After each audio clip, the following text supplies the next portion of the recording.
Kugenekerezo rya 2023 no mwaka mu ngoro y'amakoraniro y'inama nkenguzamateka ku mugwa mukuru wa politiki Gitega, abakenguzamateka barize bongera baremeza integuro y'ibwirizwa rijanye n'ivyo kwandikisha amatongo no kuyahanahana. Iyo nama ikaba yari irongowe n'umukuru w'inama nkenguzamateka nyakubahwa Reverien Ndikuriyo. Mu nsiguro yashikirije abakenguzamateka, Mushikiranganje w'ubutungane umufasoni Mero Kantine Kanyana yari yaserukiye leta yabanje gushikiriza imvo n'imvano y'iyo nteguro y'ibwirizwa. Ati byari bikenewe ko amategeko yose agenga ivyo kwandikisha amatongo yoba mw'itegeko rimwe kugira vyorohe ko abantu baza bararisoma. Yongeye avuga ko iryo bwirizwa rihari kuva mu mwaka w'igihumbi kimwe n'amajana 1986 ko rero vyoba vyiza amategeko agiye aratera imbere nk'uko n'igihugu kiba kiriko kiratera imbere. Ngo kuva ico gihe hari vyagiye birahindagurika vyotuma n'ingingo zimwe zimwe z'iryo bwirizwa zihinduka. Iri tegeko rihari kuva mu 1986 rikaba ryagiye rirahindurwa mu ngingo zimwe zimwe, habaho amategeko novuga avuga ingingo zikeyi atandukanye, ariko ubu bwa mbere imvo n'imvano ya mbere nuko byari bikenewe ko amategeko yose agenga ivyo kwandikisha amatongo yoba mu itegeko rimwe kugira ngo vyorohe ko abantu baza barayasoma bayakoreshe, ntihagire uvuga ngo iri na ririya sinaribonye. Hanyuma imvo igira kabiri nuko iri tegeko nyene rimaze igihe kirekire kuva 1986 nukuvuga kubijanye n'ivy'amatongo n'iterambere ry'igihugu, kuko amategeko ateza kuzaratera imbere cyo kimwe nuko iterambere ry'igihugu riba ririko riratera imbere riko riraba, tukabona yuko hagiye harabamwo ibihindagurika bituma iri tegeko rikwiye guhindurwa mu ngingo zaryo zimwe zimwe. Nuko rero impamvu rero ya mbere nuko twasanze iri tegeko hariho amafaranga yo kuriha rivuga bivanye n'ibikorwa bijanye n'amatongo n'ihanahanwa ry'amatongo yuko birakorwa canke byo kwandikisha amatongo, ugasanga abene gihugu ntibariko baravyitabira, bikabagora cyane kubera iyo ngingo amafaranga yavuga. Hariho cyane cyane ibijanye na inscription hypothécaire, nivyo vyabaye n'imbarutso ya vyose, kuko twaronka imanza nyinshi cyane zifatiye ku kuntu amabanki n'abakiriya babo bari bafitanye ibibazo kubera banki zasigaye zitanga amafaranga hanyuma bagatanga amagaranti mugabo ntiyandikishwe ngo bimenyekane. Hanyuma izo manza zimaze kuba nyinshi twarashoboye guhamagara abajejwe amabanki turababaza igituma batanga amadeni batandikishije ngo habe kimwe bita inscription hypothécaire, umuntu yaronse credit bimenyekana amahera yaronse. Hariho n'ikindi kibazo cy'uko bishitse bakanandikisha bandikisha makeyi, ico naco nyene turakibabaza baratubwira bati ku by'ukuri itegeko turazi ko rihari ariko biratugora. Ati kuriha amahera 3% kuri inscription hypothécaire uri credit umuntu aronse ni menshi cyane. Ati uharure guhera ku muntu muto yo gushika ko hejuru utegereza kuriha credit kongera ukariha na 3%, kandi na investissement mugiye kugira hari igihe nayo nyene itegereza kuzira riha ikori. Ati dusanga ari menshi cyane, bati tumaze igihe kirekire tugomba kuvugana na leta kugira ngo bihinduke, atariko byaragoranye icyo kiganiro ntikigeze kiba. Niho rero twaca dusaba yuko hoba inama hagati y'amabanki, Ministère des Finances na Ministère de la Justice.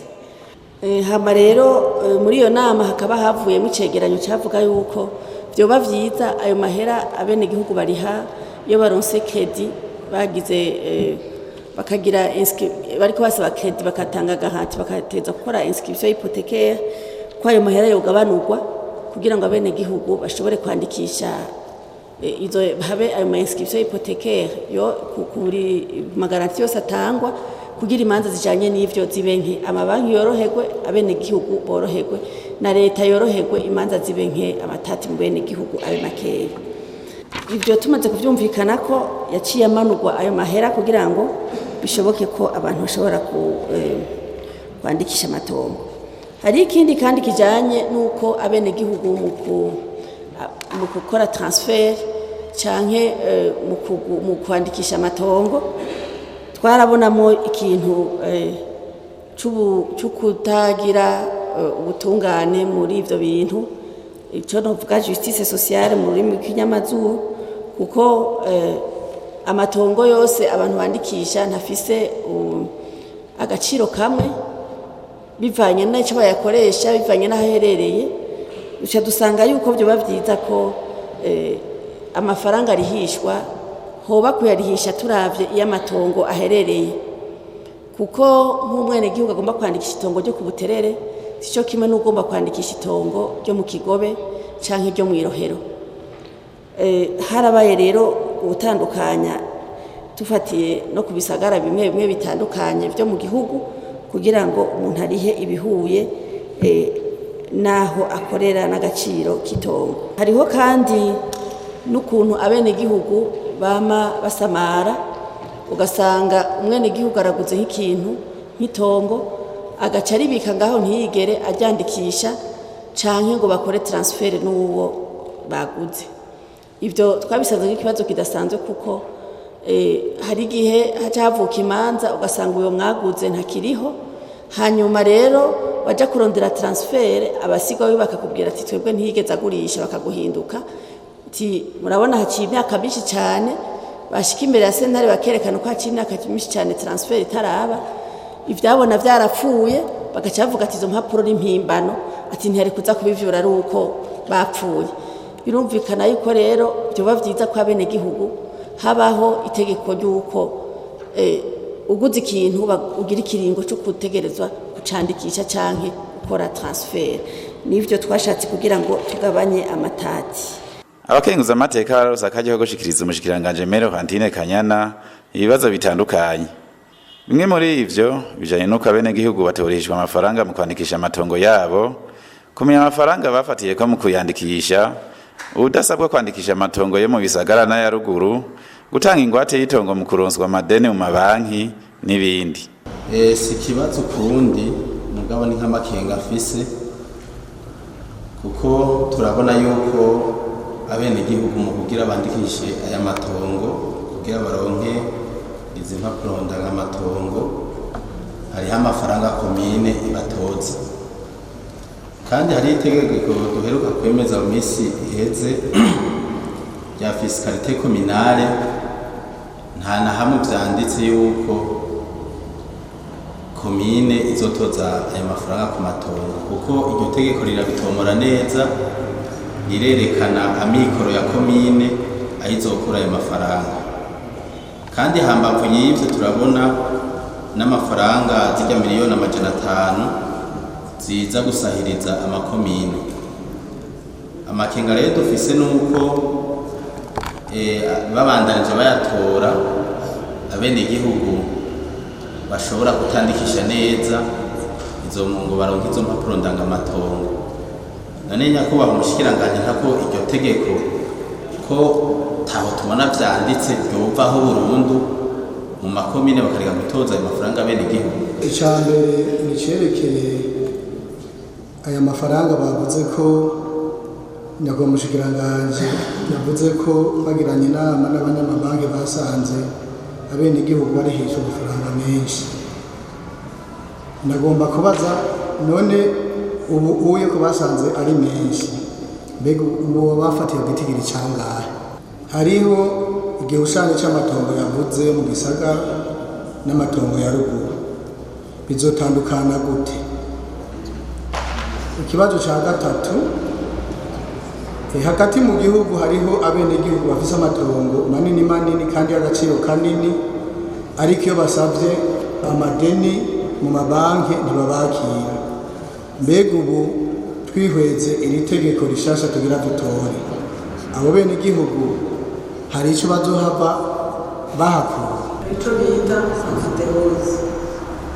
Ubundi rero nagomba kubaza niba bazi abantu bavuze y'amakonti ko nyinshi muri izo zitwa amfitehoze, nawe tugire dutayizifuri, baza ko amfitehoze yari nganjane tuzifuri nyinshi arazigurisha.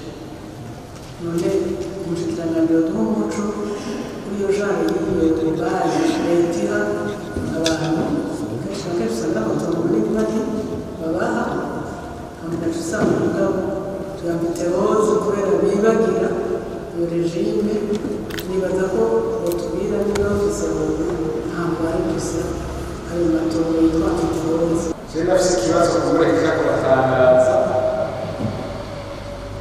kijanye n'itegeko muri article ya mbere ikanayisome. Le conservateur des titres fonciers édite livres des titres fonciers et autres documents fonciers numérisés et sécurisés.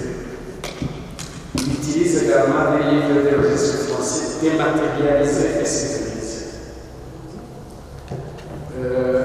Umuntu abisomye yumva ko amatitre foncier yose azoba n'ayandi madokima foncier n'amabwiriza azoba ari electronique gusa.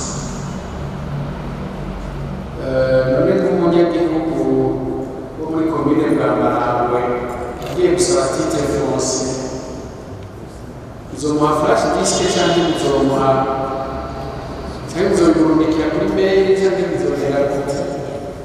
Muri dokima yari yapfuye muri guverinoma nyakubahwa minisitiri hari handitse ngo le conservateur des titres fonciers peut éditer des livrets de titres fonciers il peut également utiliser.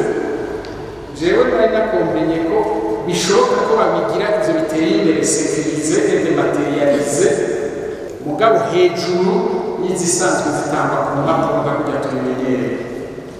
Iyi rero amanduma bagize muri Assemblée nationale uyisomye ugacura itegeko rikurikire bategetse ko byose biba numérisé dématérialisé sécurisé.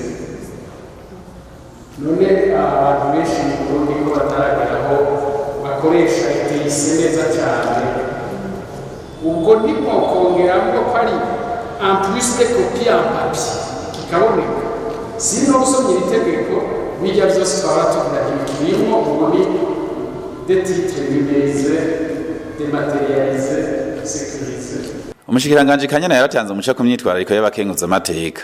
Bisanzwe ivyonya twebwe turamaze kubibona kuko abene igihugu baravyidoga cyane kandi barabitubwiye banatubwira ko mu bintu bitera ingorane kugira abene igihugu ntibandikisha amatongo harimwo ivyo byuko hari udufaranga zo turatozwa n'abantu batafitiye uburenganzira.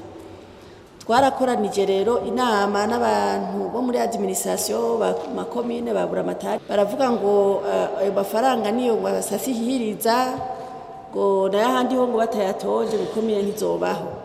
Turabwira duti mu bisanzwe amafaranga atozwa muri titre foncier yose aja muri OBR. Ati rero nimworemereza umwene gihugu n'amafaranga atangwa iwanyu kuko leta yasura kandi kayabagarukanira muri ayandi 500 millions. Uvyihweje rero abasitaneri bashoboye kwiexprima bose bari kategori ko amafaranga ateza kuma bayatoza nukuvuga bisaba ingingo izova muri leta ikabibabuza gabo twe twarabwiye abajejwe sentare igwanye igiturire ko uwo umunyagihugu azoja kwidoga ko bamuciye amafaranga ataho yanditse ko azokwitwara uwayaciye agaheza agaca bihanirwa. Namwe bwe mwodufasha kuvyukuri bakareka kuremereza bene gihugu kuko ibi vyahogisirema nkuko twabivuze ni ibintu bifite akamaro kanini cyane bituma bene gihugu bashikira bandikisha ibintu vyabo vyaba ibi vy'amatongo byari bitari vy'amatongo bikabafasha kushikira ingurane mu mabanki no microfinance bakaja kwikenura. Ati bavuze yuko amafaranga ari menshi none yavuye kuranga haje kuranga kubijanye no kwandikisha ingwati yavuye kuri 3% y'ideni ufashe aja kuri 1%. Hanyuma kubijanye nabimye byuko nk'umuvye agomba kugabira umwana byaragorana ho nyene bamuca 3%, yavuye kuri 3% aja kuri 1%.